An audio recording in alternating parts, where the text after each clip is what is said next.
Yemen തലസ്ഥാനമായ സനയിൽ ആക്രമണം നടത്തി ഇസ്രായേൽ. ആക്രമണത്തെ തുടർന്ന് നഗരം മുഴുവൻ പുകപടലങ്ങളാണെന്ന് അന്താരാഷ്ട്ര മാധ്യമങ്ങൾ റിപ്പോർട്ട് ചെയ്തു. ഇസ്രായേലിൽ ഹൂതികൾ നടത്തിയ ആക്രമണത്തിന് തിരിച്ചടിയായിട്ടാണ് ഇസ്രായേൽ സനയിൽ ആക്രമണം നടത്തിയത്. ആക്രമണം ഇസ്രായേൽ സൈനിക വക്താവ് സ്ഥിരീകരിച്ചിട്ടുണ്ട്. 12ഓളം യുദ്ധവിമാനങ്ങളും എയർ സപ്പോർട്ട് യൂണിറ്റുകളും ഉപയോഗിച്ചാണ് ആക്രമണം നടത്തിയതെന്ന് ഇസ്രായേൽ സൈന്യം വ്യക്തമാക്കി. ഹൂതി ജനറൽ സ്റ്റാഫിന്റെ കമാൻഡ് ആസ്ഥാനവും ഹൂതികളുടെ സുരക്ഷാ രഹസ്യാന്വേഷണ ഉപകരണങ്ങളുമാണ് ഇസ്രായേൽ ലക്ഷ്യമിട്ടത്. ആക്രമണത്തിൽ ഡസൻ കണക്കിന് ഹൂതി തീവ്രവാദ പ്രവർത്തകർ കൊല്ലപ്പെട്ടെന്ന് ഇസ്രായേൽ പ്രതിരോധ മന്ത്രി ഇസ്രായേൽ കാറ്റ്സ് അവകാശപ്പെട്ടു. എന്നാൽ 2 പേർ കൊല്ലപ്പെട്ടെന്നും 48 പേർക്ക് പരിക്കേറ്റെന്നുമാണ് ഹൂതികൾ പറയുന്നത്. ഹൂതി നേതാവ് അബ്ദുൾ മാലിക് അൽ ഹൂതി നടത്തിയ പ്രസംഗത്തിനിടയിലാണ് ആക്രമണം നടന്നത്.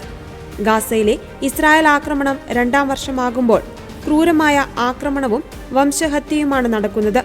വെടിനിർത്തലിനും ഇസ്രായേൽ നിയന്ത്രണങ്ങൾ നീക്കുന്നതിനും വേണ്ടിയുള്ള പ്രമേയം സുരക്ഷാ സമിതിയിൽ അമേരിക്ക വീറ്റോ ചെയ്തു.